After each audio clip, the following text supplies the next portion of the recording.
is all about priorities. So you need to clear your priorities even in work and on your personal life. So I always say that there are three lives that you have. Okay. One is your professional life, second is your personal life, and third life is you. That is your private life. Okay. Professional will only earn you bread and butter. Personal is important because that will feed, it will, whatever you earn in professional, you need to spend somewhere, okay? With your friends, with your family, on what everybody likes. And I would say 60% of your life is your personal life. Okay? Rest, at least give 10% to yourself. That's very important.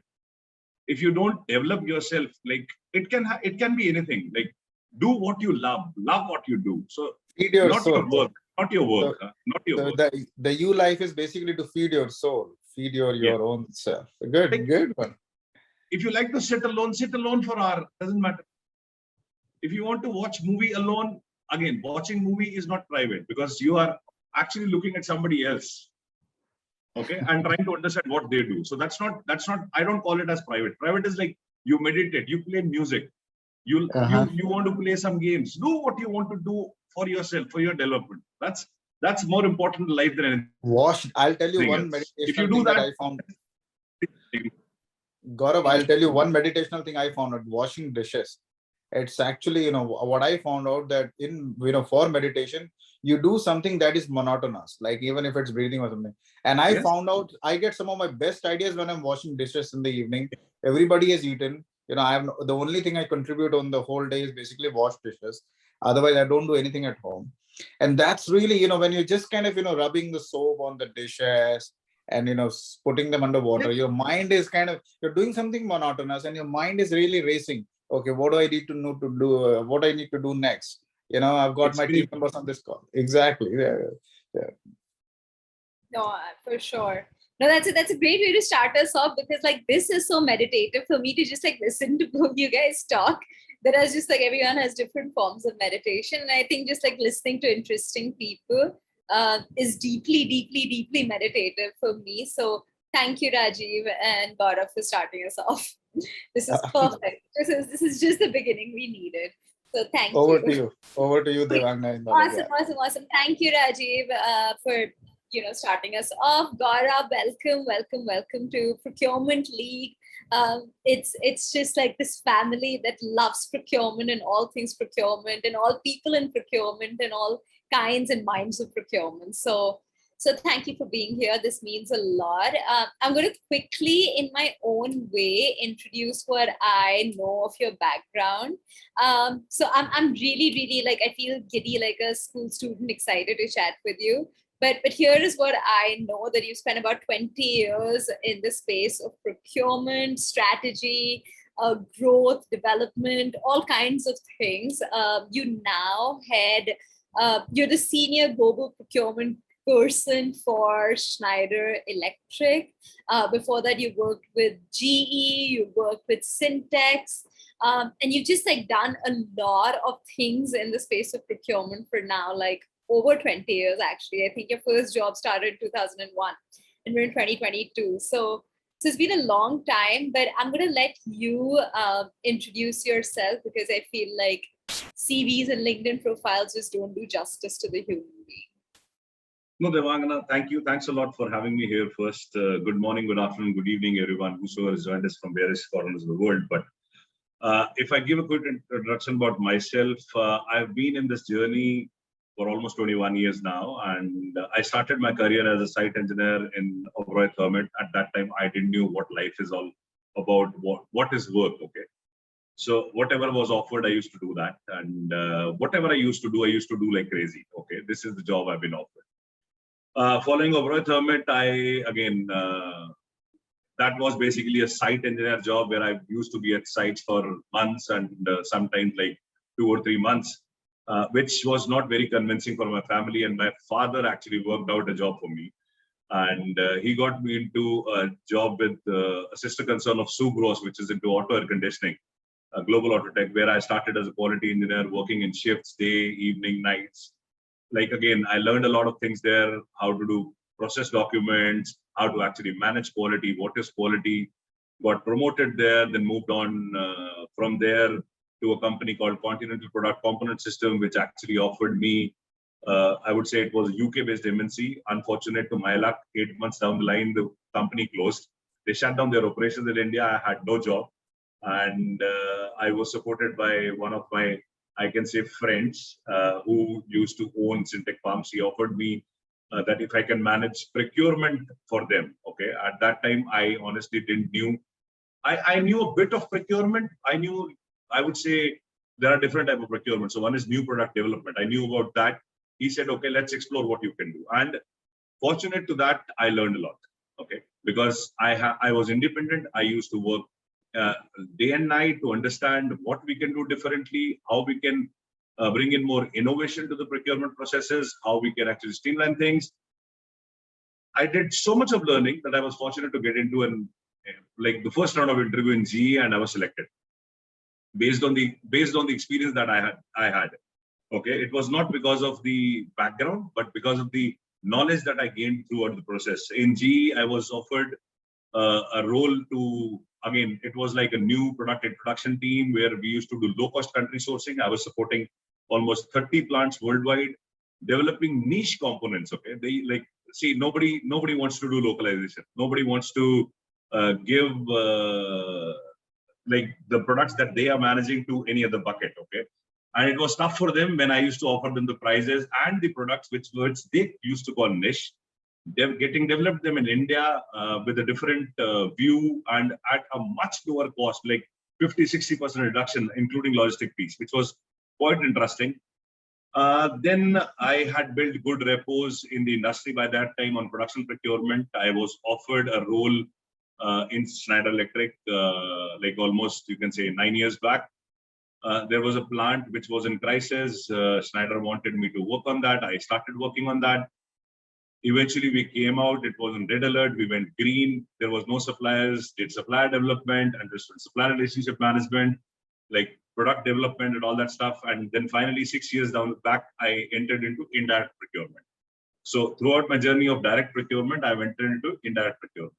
Started from India, then APAC, and currently I'm managing global marketing procurement for Schneider Electric worldwide. And it has been an interesting journey. I call myself an innovative procurtionist. The reason is so procurtionist comes from, it's not a word, it's a jargon. But in my family, I've got 80% doctors, okay? And everybody has an ist behind them. So when they say dentist or a cardiologist or a gynecologist, everybody has an ist at the end. I thought, why not put an ist on my name as well? So I named myself procurtionist. So which is nothing else but a doctor of procurement. I do a lot of innovations in my space. In fact, every day I do something. I love doing new innovations, finding new ways of buying, finding new ways of working on artificial intelligence, machine learning, robotic process automation, or I can say cybersecurity or change management, how we can innovate procurement in a different way. So that's about me, Devangana, and I'm sure I'll try to do justice to our conversation today.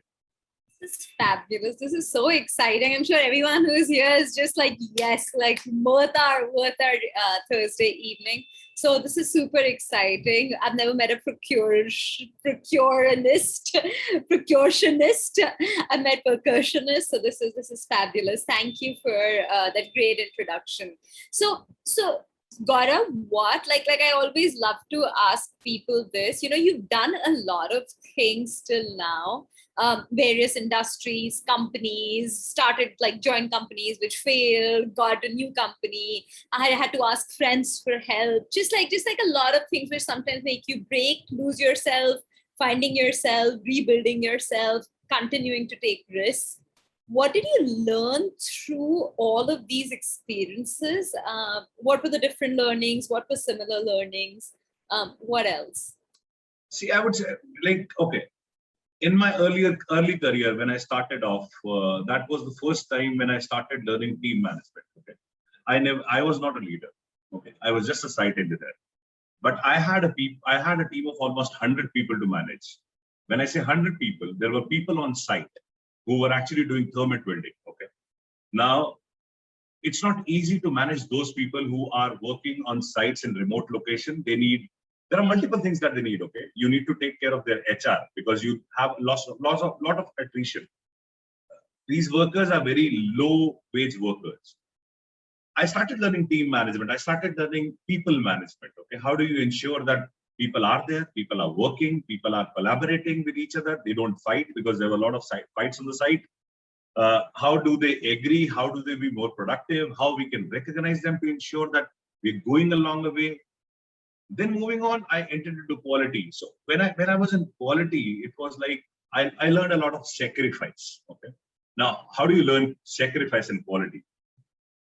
At times you have to, so there is a set guideline. Okay. But in parallel, you have to ensure that you follow those guidelines, but you cannot let the production go down. Okay. So you need to create a right balance of what you can sacrifice. In the beginning, I was a very strict quality engineer. I used to stop every line because there was a problem. Okay. Then eventually my mentors, they taught me that, okay, the right approach is to search for the right quality, not to be a showstopper. And that was the biggest learning I had. I started developing confidence in what I was examining. Like initially I used to examine 100 parts every day. Then I started like narrowing down it to 50 to 20 to 10. And then there was a time when I used to look at the part and say, oh, this is okay. And it used to work. Okay. So, but I am not saying that you should not look at quality. You should always look at quality. Then moving on to continental product component system, I started learning about out of the box thinking. Like, because I was the only resource in India and I had to do everything on my own. I had to search for suppliers. I had to work on quality. I had to work on production. I have to ensure that we have enough productivity in hand. So there are a lot of out-of-box thinkings. Then moving on to, I would say, fintech firms, as I said, I started learning leadership. I started learning contracting. I started learning maybe castings. Like, okay, when I say castings, I was the first person to actually make a should cost of castings. I still have that Excel sheet, which is workable. I don't see many people having that. So I started working on that. Then probably as we moved on, like I started learning about emotional intelligence, about, I would say, neuro-linguistic programming or natural language programming. They're two different things. Then probably I would say the value engineering, how we can do that. How do we do change management, a lot of leadership skills, program management, Internet of Things, artificial intelligence, maybe machine learning, robotic process automation. There are a lot of learnings in the entire career. But honestly, I started loving procurement when I entered into the world of procurement. Till then, I didn't know what procurement is all about. But eventually, when I started interacting with people, which I love, and that made me feel that, okay, I'm meant for this. And from there, I just went into procurement. Now, in today's world, I'm open to work on any topic on procurement. It's not that I'm limiting myself to marketing. I have done product procurement. I have done service procurement, and I've done various contracts. I understand what contract management is all about. I understand what change management is all about. We have done that at global level, at regional level, at local level. So a lot of learning in place throughout my career. Amazing, amazing. So I love that, and I know that there's a lot of young people on this call right now. Tell me, Gaurav, like I was just talking to a friend last night who's in her mid-30s, and she's studying a very intense course from Paris. And I was telling her, how do you keep yourself motivated to keep learning? Actually, like putting it not like just like book learning, but like deeply learning every single day. How do you find the time and energy and motivation to do that? See, life is all about priorities. Okay. How do you define them? How do you actually start focusing on them? If you want to learn something, it's not only about reading. Okay, you get to learn something new every day, somewhere. And it's not that you will only get to know something from books. Your suppliers, they teach you a lot. Your, I would say, stakeholders, they teach you a lot. Your subordinates, they teach you a lot. Your leaders, mentors, they teach you a lot. And you interact with someone or the other, like every day. Okay, it's all about keeping the right perspective, having the dedication to unlearn and learn. Okay, now unlearning is equally important as learning is. You cannot stick your mind to something, and you cannot just see everything in a straight line. Life is all about curves. Okay, so ensure that you are learning something every day. So, honestly, for me, I don't hit the bed unless I think that I've learned something new. Amazing, amazing, amazing. That's, I think, just like good motivation for all of us. So tell me, what has like all this learning, innovation, growth, machine learning, NLP, emotional intelligence, artificial intelligence, what has it taught you about procurement, but also what is changing in the world of procurement, Gaurav? Because like I think a lot of people have anxiety with change, and that anxiety stops us from learning and growing and finding new pathways and new ways. So what has it taught you about procurement and the changing ways? See, procurement is changing every day. Okay.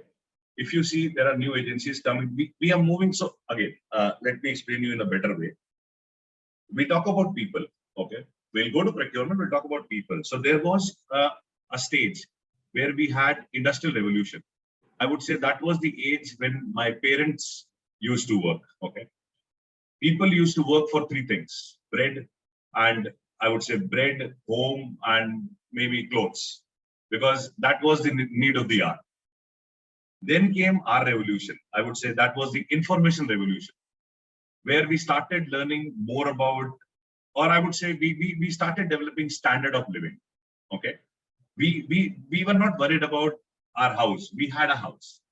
We were not worried about our clothes. Our parents can get us clothes. We were not worried about bread and butter.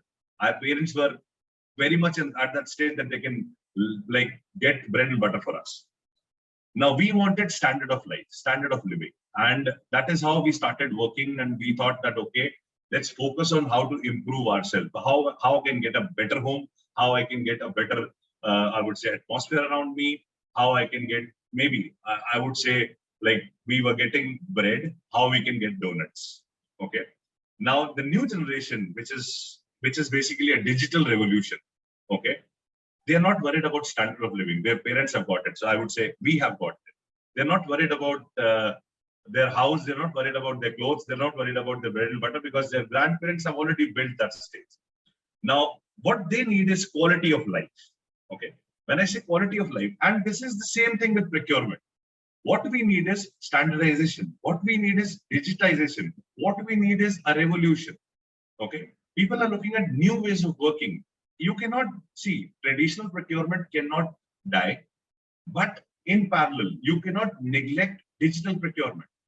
Today, in the world of Coupas and Aribas and like I would say supply relationship management, the world is different. Everything is being digitized. Artificial intelligence is taking over, but that does not mean that people are moving out. Okay.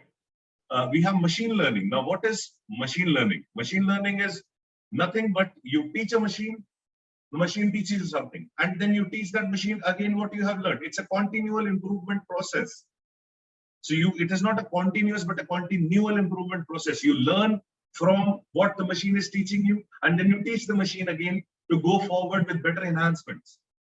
And that is what procurement is all about. Like you cannot just continue working on the same contracts for years. You need to do something different. You cannot just work on like spend optimization in the same fashion what you used to do. You need to use artificial intelligence for that. You need to use machine learning for that. People will get disturbed. Like we talk about generation X or we talk about millennials. I have never come across a single individual who's ready to dedicate his time on Excel sheets. Okay. They want to find a quick win. And if you make them work on those Excel sheets, they will automatically find a quick win. Excel is also developing. Okay. We were talking about VLOOKUP, XLOOKUP, like XLOOKUP. Now we are talking about XLOOKUP. We are talking about pivoting everything that we have. So it's all about aligning your data correctly so that you can have quick wins in place. That's how, if you don't have the right data set, procurement cannot move forward. And every day, I would say procurement is improving with various people coming into place with new technologies. There are new industries, I would say people are dedicating themselves to work on a better approach. Yeah. So Gaurav, tell me something like this is of a lot of interest to me, because every person's learning is influenced by what they see, what they watch, what data they're seeing, what data they're collecting, what people are they interacting with content they're reading.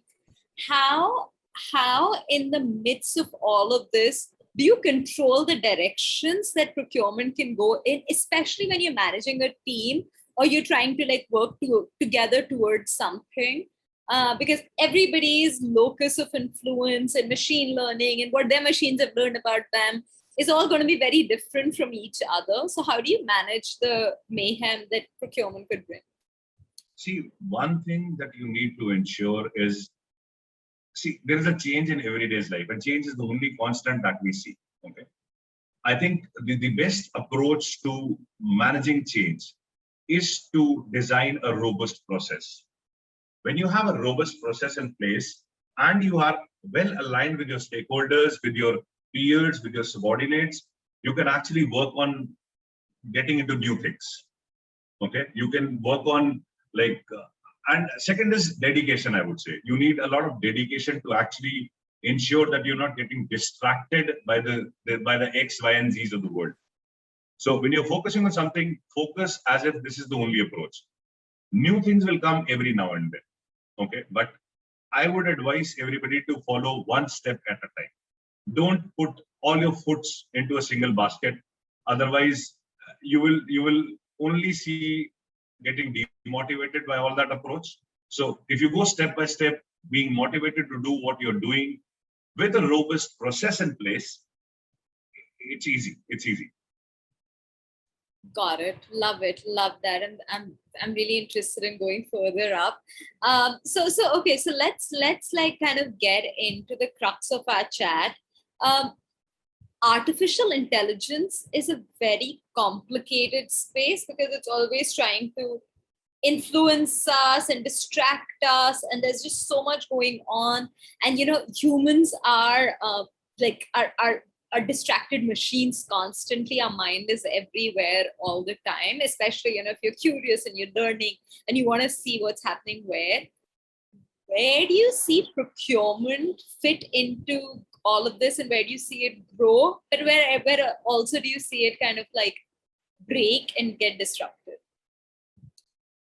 Well, it's certainly an interesting question, and like you need amazing thought process to answer this, to be very honest. See, in today's world, many organizations are still confused about artificial intelligence. Okay, technology is advancing every now and then. Like people don't understand the real advantage, and it is unrealized what artificial intelligence can actually bring to procurement. But I think that in today's world, when you have ongoing calls for cost cutting, we have a lot of pressure on risk mitigation, sourcing from the right direction. Procurement can actually find a fresh and creative way to deliver value. Like there are recent developments which are in pattern recognition, again, as I said, natural language processing, cognitive analysis, which is again a new jargon, which is enabling business to utilize more and more information and insight, which can actually help in better decision making throughout the organization, not only in procurement, but throughout the organization. But if I talk about procurement, I can certainly give you some quick wins, which I feel could help a lot, like specifically starting from spend classification and investment. Okay. Now, there is a growing demand of having more effective systems to oversee compliance and internal regulations with external contracts. Like you need to better analyze internal spend with like basically working with 4 Ws, who is spending, what they are spending on, and with whom they are spending on. It is very critical to understand. You need to then probably the second would be having the global sourcing insights on like, you need to understand what you're sourcing. You need to understand what type of data you're looking at, what sourcing tactics you can apply. You can actually harness the power of artificial intelligence to actually investigate into high-level sourcing strategies, what new technologies are getting in place. Maybe the third I would say is invoice data extraction, which is again equally important. Like how can you ensure that AI is working for you and ensuring that the amount payable is working, you're paying suppliers on time, you're managing it practically. You can actually create many workflows. How do you ensure the invoices are verified in line with the contracts or with the purchase orders? You can do a lot of automated extraction on that side. Then we talk a lot about compliance and procurement. Okay, compliance is actually laborious. It's time consuming, where you have to look into the system to ensure that your payments are compliant, your POs are compliant, they are compliant with contracts, invoices. Like there are a lot of high non-compliances in every industry. AI can actually help us in that step. Then you have, again, talking about contracts. Can I interrupt you for 30 seconds, Gaurav? Just, I have a question at this point. So the problem with AI sometimes is there's a lot of virality that it can create. Like one meme could get like a lot of attention. And then like somebody else is going to try and counter that. Like there's a lot of what artificial intelligence can do is it can sometimes confuse us from deep intelligence. And then you're almost like, actually maybe just like going with the flow and having fun can like just sometimes get you to places. So like deep work, deep thinking, all of that might not even be important. How in the world of procurement, where actually you really actually need deep thinking, strategy, risk management, long-term investment, compliance, all of this, how do you balance what AI can sometimes make look very intelligent but isn't, whereas as compared to what and then people countering that with real intelligence and that constant up and down that goes on. See, AI is actually a program. Okay, it can never overtake human brains. Whatever. I heard an interview, like I was watching an interview between. It was not an interview; it was basically a debate between Jack Ma, the Alibaba founder, and Elon Musk, Tesla. So they were debating on this, and Jack Ma was very clear that AI is not future. AI will kill humans. Okay, but Elon Musk answered it very, very honestly. He said, "See, we agree. Nobody can go beyond human intelligence, but because the AI is created by humans, though, like what AI does, you need to understand that very honestly is like." AI can help you leverage the data that you have. You have extensive data sets. You have enormous data available in the market. It will be in billions or trillions of GB or TB, okay? You cannot have that data. You cannot manually go into that data and identify opportunities. You cannot manually create strategies in that data. Every organization, when we develop a strategy, we actually look at the spend of last 3 years. I'm talking about billions of euros of spend, okay? And there are line items which can start from €1 and can go up to 1 million euro.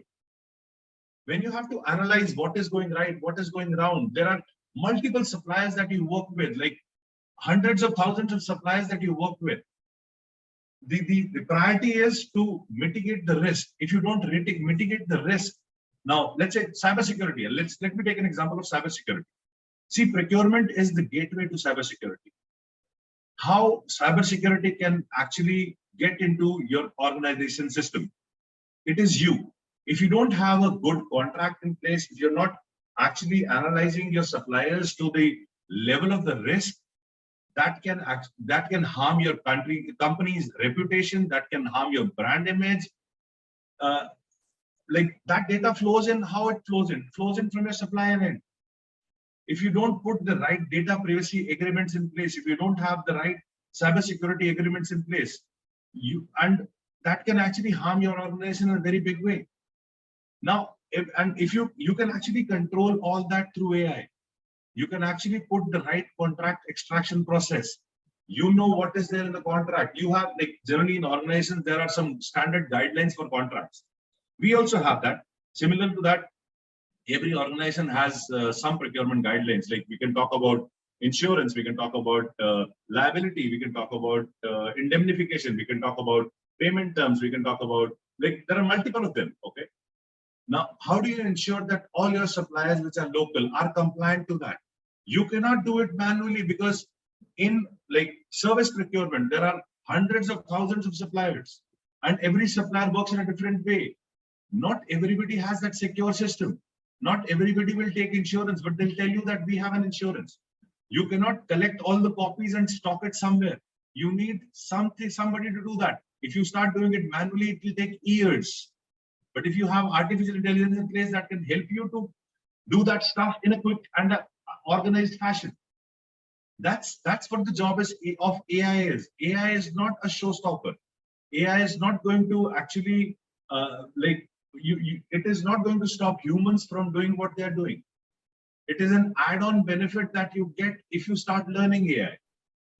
So Gaurav, like AI, basically what I've understood of AI machine learning is it shows you what it thinks is relevant for you to know in the subject you're working in the field that you're working in, and all of that. My personal worry sometimes is it's like how humans utilize only X% of their brain. Like my worry is the myopia.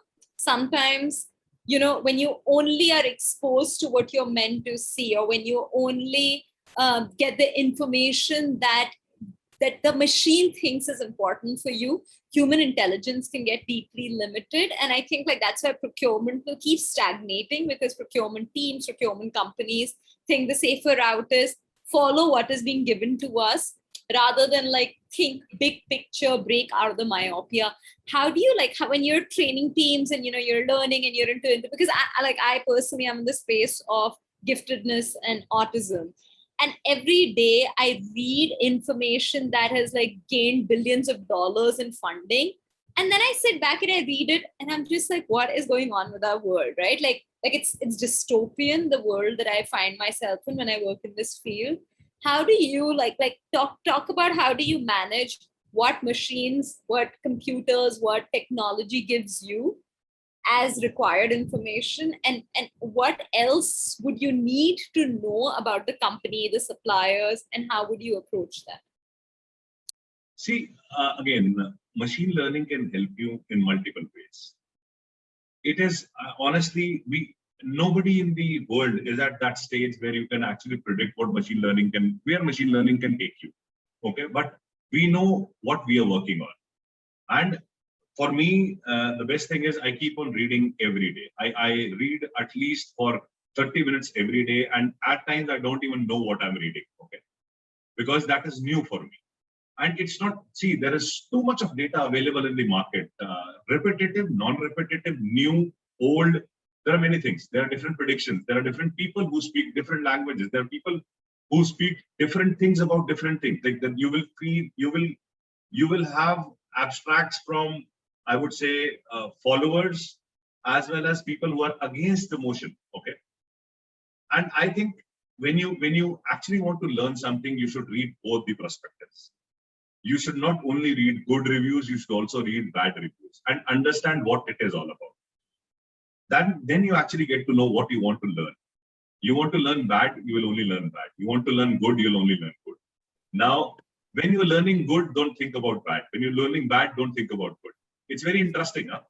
So, you should always focus on what you are thinking of. Procurement has so many things to do. We are limiting ourselves. Who is limiting? We are limiting. Nobody can limit you. You have enormous capabilities to go over and above. You have enormous capabilities to. Your mind is actually it's a machine. Okay. What you're learning, you're feeding more and more to your mind. You're getting more and more out of your mind. Many people think that, okay, as we started, Rajiv is also here. So as we started, how do I made myself change? Because I thought of doing it. And till now, I have an age of 42 years. Till now, I was under the impression that I cannot change myself because I'm habitual to many things. But there was one day when I thought, why cannot I try? Okay, and there is no harm in trying. What worst will happen? You're not going to die if you try something. Okay, the worst is failure. Learn from your failure. It's okay. I learn it and I love being failed. Okay, when I fail, I feel more motivated. Yes, I failed. Because I get a new perspective. I can look at it through a different angle. And it makes me more, I would say, it makes me deep dive more into the topic, learn more about it. When I fail, I start learning about, okay, how people have failed in that, how we can do things differently. you were not born with a golden spoon. When you were born, you didn't know how to walk. You started walking one day. When you were born, you didn't know how to eat. Your parents, your mother were feeding you. Your parents were feeding you, and eventually now you're eating on your own. Like as Rajiv said, Rajiv never knew how to wash dishes. Huh? Now he know how to do it. So, like you never knew about autism. The people who are autistic, they didn't know about kids or people who are autistic. They never imagined that they will be autistic. So you have a brain, it is gifted by God. Use it, or it's up to you. Like that's how I treat myself, that's how I do it. I try to learn a new thing, new topic every day, and I unlearn a lot of things. It's like again, my brain has TBs of capacity, but still I cannot restore everything and I cannot dig in where I need to get. Like if I have learned something, probably that is in my mind, but I cannot go deep into that and identify on which date did I learn. But here is what machine learning comes into the picture. A machine can help you do that. Artificial intelligence can help you do that. They can dig out that, okay, Gaurav, you were born on this date at this time. Gaurav, you were like, well, I would say you learned this on this date because I'm feeding that data into machine. Now, if I dig, okay, machine, what did I learn on 21st of August, 1975? I don't know. Or 1975, I was not even born, so 1995 probably.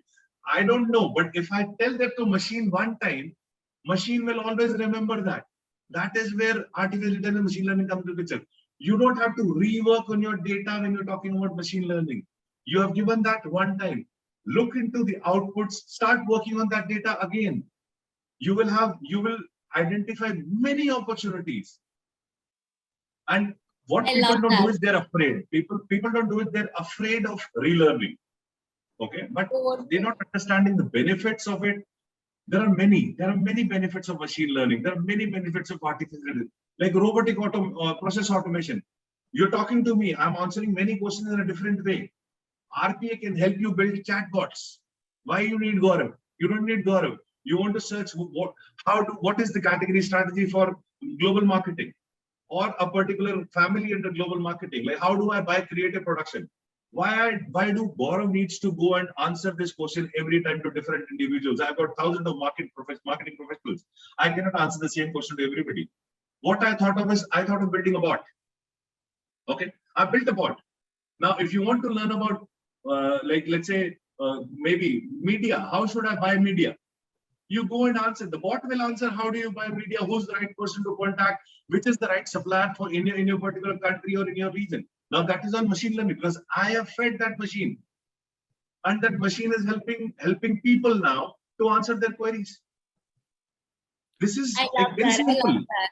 So Gaurav, I'm gonna have Rajiv jump in and Diliban, if like you'd also like to expand on your comment in a bit. But Rajiv, you wanna like jump in and share your perspective. Absolutely. No, I think this is amazing. So Gaurav, I think what I'm really gathering is, I mean, you are definitely an ideal, example of someone who's, driven, who is kind of, driven to learn, driven to experiment, driven not to, not driven to try new things. You're not kind of, slowed down by any fear of failure or things like that. But, on at least my experience, I do not find a lot of people in procurement with that kind of an overall approach, right? Because procurement is a service function and it is always considered like, you are safer by just keeping everybody happy, by complying to, what your users want you to do, and procurement gets involved in the tail end of the process and all that. So, I mean, from your perspective and experience that you have interacted with people within Schneider or maybe outside of Schneider, and you don't have to quote Schneider or talk about Schneider, but generally speaking, from your networking, what do you see as kind of, the gap that exists in terms of learning related to these newer technologies, digital capabilities of, data analytics, machine learning, AI in the procurement field? Because we would want, ideally, we would want a lot of clones of people like, you, so that, procurement can really, fast forward that entire business transformation and all that. But I mean, so the two parts to the question, like, part one is, do you see, first of all, a gap? And if you see a gap, what do you see as perhaps the reason, or what do you recommend as, how can that gap be addressed? By really accelerating the learning tools, capabilities, and processes for procurement professionals, people in the procurement profession in these digital skills, which is, having at least a working level knowledge. For example, like, you can differentiate between what machine learning and AI is, but I see people often, using these terms interchangeably. Both of these terms have their very unique meaning, very unique application. So what's kind of, your take in terms of, how do we bridge that gap, if there is a gap? No, great question, Rajiv. I would say a great question, and it's amazing learning in this question as well. Now, let me begin with a different perspective again. Okay, you said that people confuse about AI and machine learning. I will say that people are still confused about procurement, sourcing, and purchasing. Okay, people in procurement don't know what sourcing is, and they call everything as same. They have three different things. That's why you have three different names. You have a horse, you have a donkey, and you have an ass. All three are different. Okay, all three are, though they look alike, but they're different. It's a similar case what we have. I'm not relating it to anybody in procurement or sourcing or, but it's just an example. But yes, as you said, see, first and foremost thing that that every procurement guy needs to understand is that for stakeholders, you're doing a thankless job. Okay. This is very important. You have to be passionate if you want to do sourcing or procurement. You have to be very, very passionate about this field. If you're not passionate about this, you're not in the right profession. So people would have heard about the quote saying that, okay, love what you do, what you love, do what you love. This is only about procurement. Okay. So it's marketing, you win an order, you are appreciated throughout the world. Okay. Procurement, you do 10% saving, you will still be recognized only in the procurement world. You'll not be recognized with your stakeholders, because stakeholders think that that's your job. And I don't deny that. That's our job. But how do we keep ourselves motivated is very, very important to understand. Okay? Now, how do I keep myself motivated? So whenever I finish a project, I don't go and yell around people that I've done this, I've achieved this, I've done brilliance, and I've got wonders to do with my savings, and Schneider is saving this much. It's okay. It's part of my job. That's what I'm being paid for. That's my KPI. Okay. When people need to understand when they should be recognized. If you're doing something out of the box, every organization does not gives you access to every tool. Okay. Some companies work on Ariba, some work on Coupa, some work on a different platform. So there are many platforms available. You will not have access to all the platforms in a single go, because that's organization priority. If you're a CPO, probably you can change that. But if you're not a CPO, you need to work as your leadership says.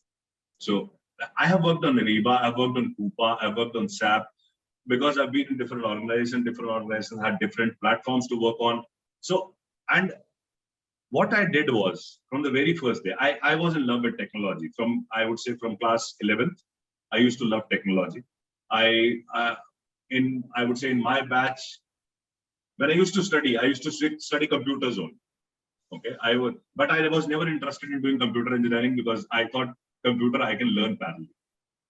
And I learned a lot of softwares. I used to experiment a lot of softwares. I started assembling computers as well when I was in college.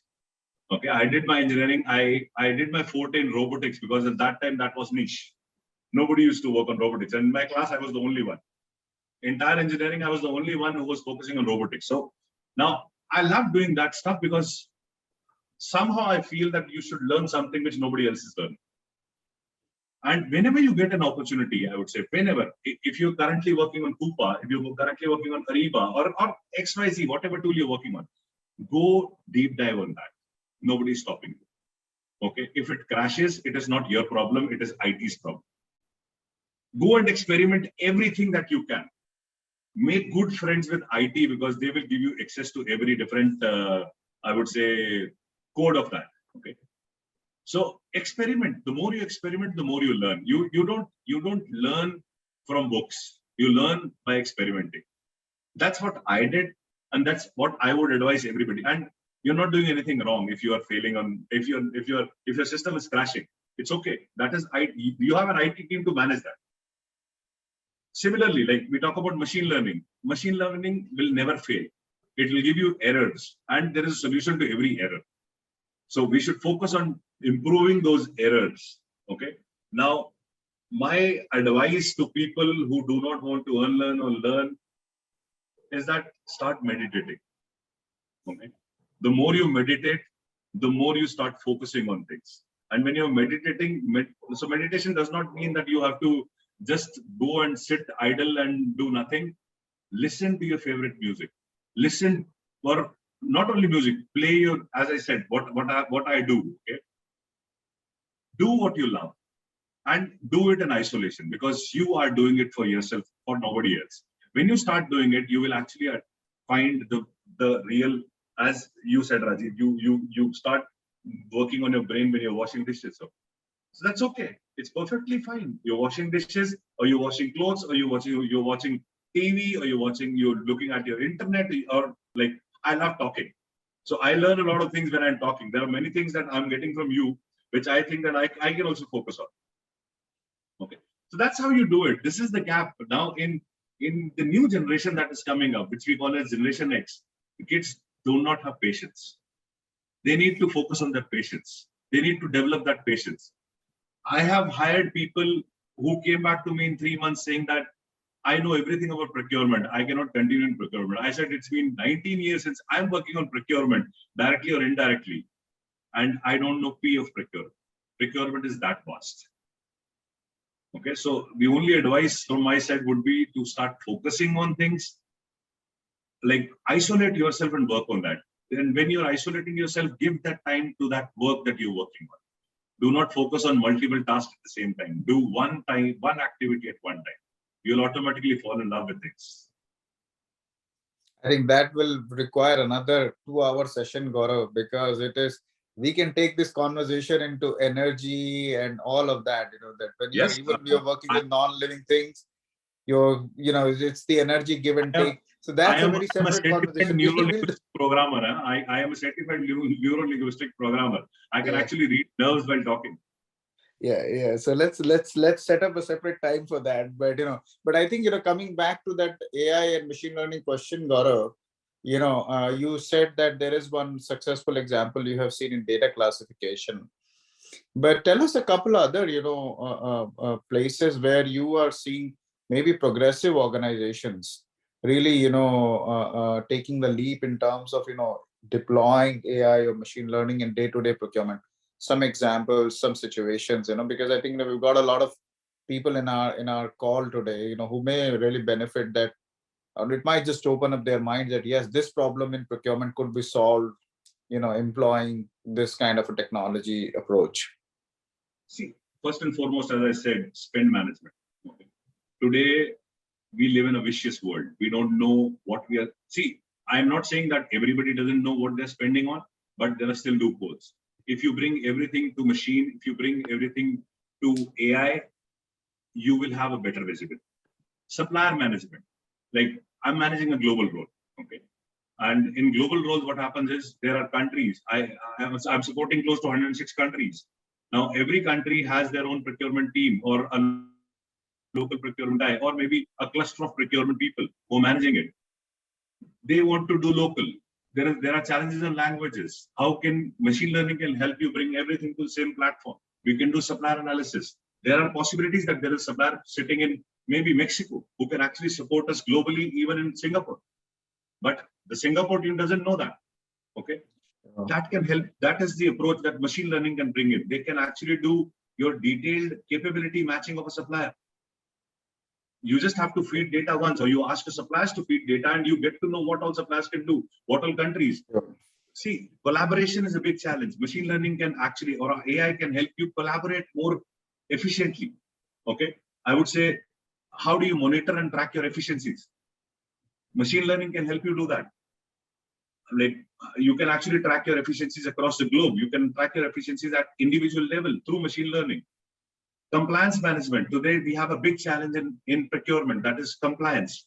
There are many suppliers which are non-compliant. There are many, I would say, products which are not compliant. There are, you talk about I would say quality of product, okay, or quality of services, but we do not track where is the challenge. There is a possibility that there is a supplier which is global in a fashion, which is doing excellent job in India or in France or in Americas because their bases are strong and they're not delivering the same value in countries like Vietnam or countries like Argentina or countries like Peru or countries like Netherlands.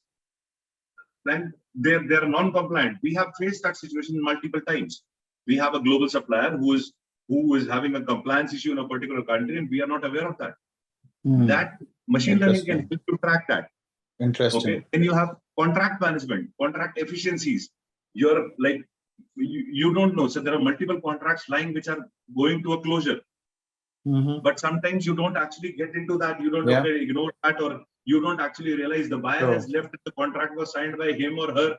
And like if you have machine learning in place, we know whosoever joins in already has that database available that this contract is expiring. We have to focus on that. So there are multiple things like that, and it can actually help you increase procurement value in the industry. When you go to the stakeholders, go down to your big picture. You cannot do everything manually. Human brains, as I said, are limited. They are big enough, but your I would say recall memory is very limited. You cannot recall everything at the same time. Machines can do that. That is correct. That is correct. Just one last point on that thought, Gaurav, that, I mean, at least my limited understanding of these, technologies like machine learning, AI and all is, I mean, the foundation is really good quality data. And, how much more of the data, you can really get. I mean, yes, there is two schools of thought. There is about algorithm and there is about data. And there is always a debate whether you need big data or you need smaller data but better algorithms. And the jury is still out. We got Andrew Ng, who's the father of AI and machine learning. He's kind of nowadays saying that, look, you can still work with limited data, but if you have better algorithms, right? So that's a separate debate. Let's keep that aside. But tell us, how in your experience, because you have deployed these technologies a lot, how have you addressed the issue of getting good quality data? Like, for example, this supplier situation you mentioned, who may be supplying in various countries within Schneider world. How would you really get the data about that supplier from, these different countries into one place that AI or machine learning algorithm, when it is processing the data, could flag the non-compliance or flag some alerts or whatnot, right? How do you really work with that data issue and building a solid data foundation? See, one thing that we need to understand is AI is here. It's already here. Okay. And it has significant impact on how we work, how we live, how we conduct our business. Now, this data in the technology revolution as well, if we need to maximize the value or lower the risk, eventually everything has to be fed by individuals. Data is created by humans. Data is like what machine learning can. Machine learning cannot create data per se. Correct. That is why we say that machine learning is a continual learning process. That means you keep on feeding, it keeps on eating, it keeps on giving you better value, it keeps on giving you better output.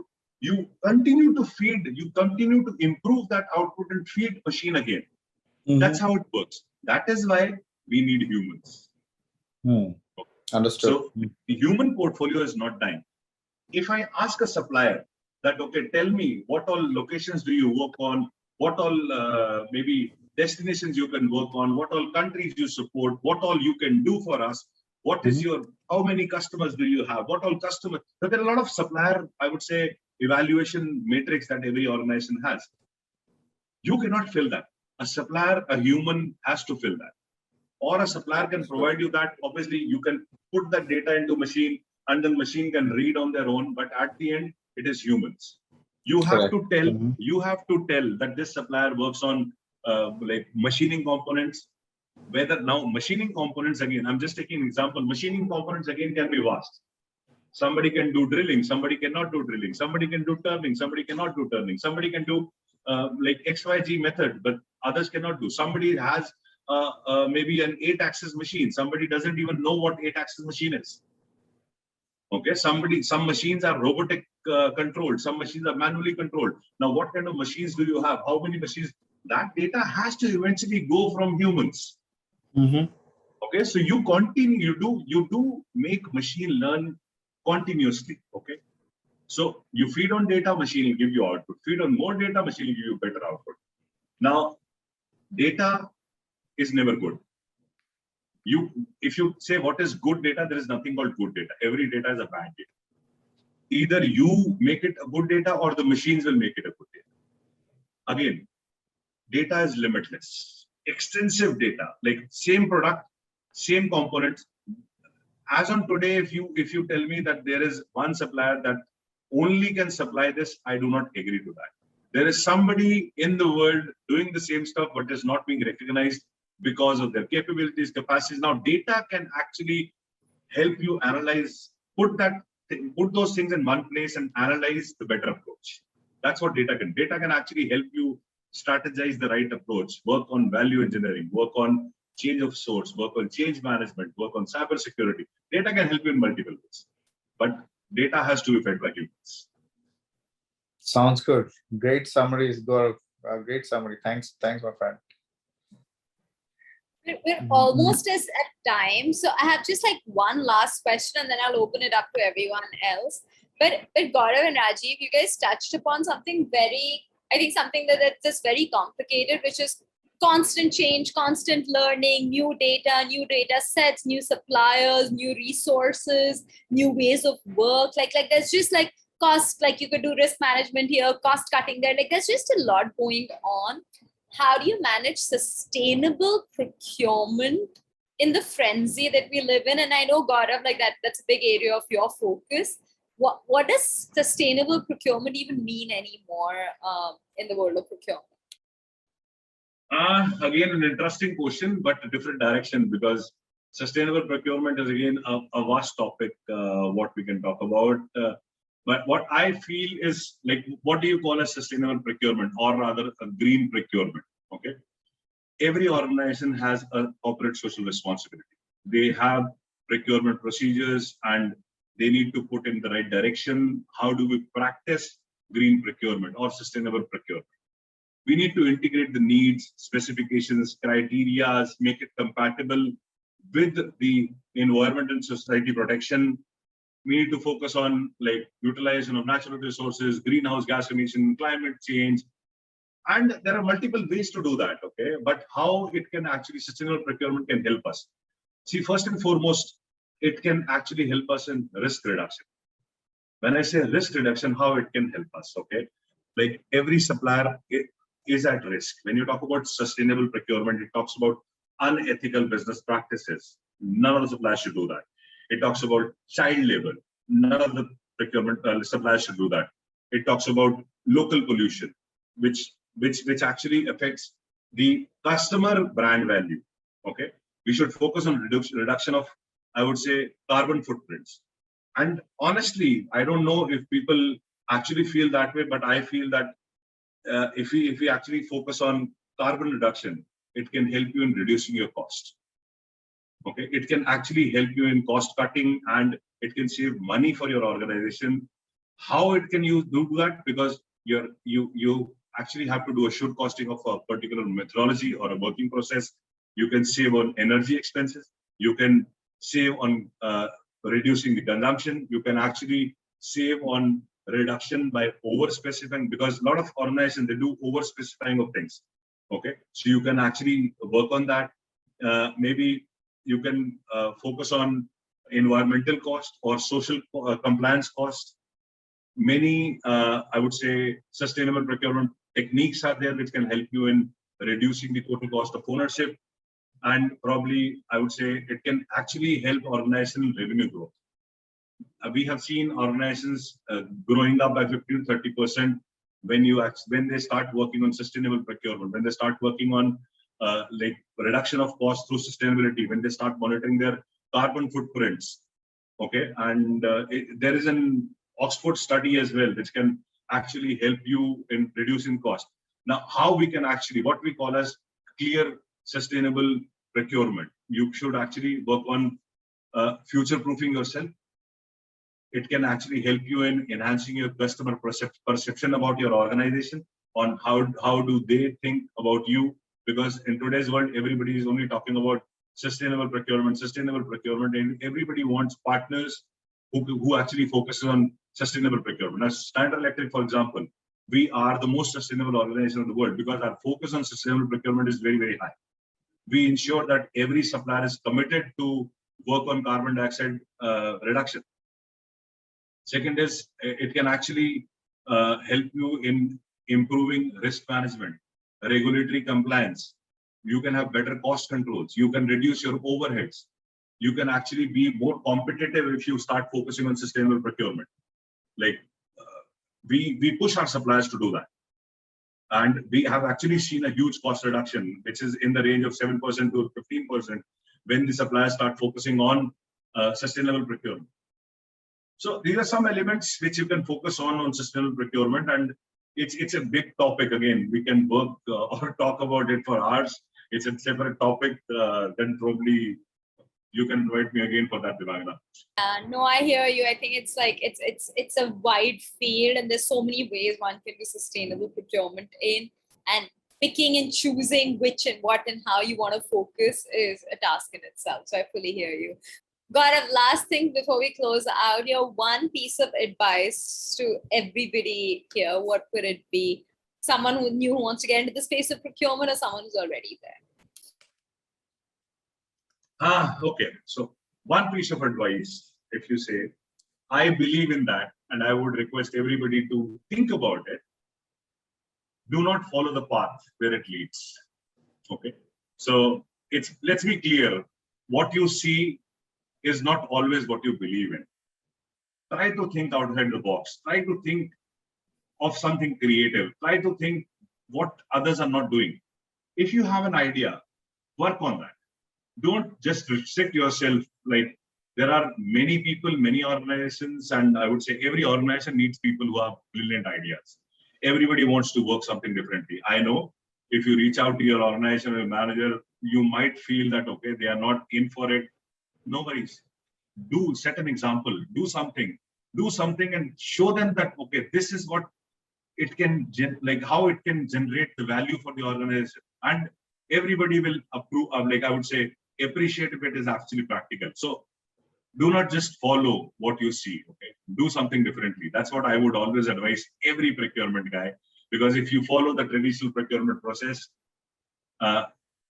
you might be successful. I would not say that you will not be successful, but you can actually generate more value to the organization if you think out of the box. Brave, but I fully resonate with that. So thank you so much, Gaurav. We will get you back to learn more, and we're really grateful that you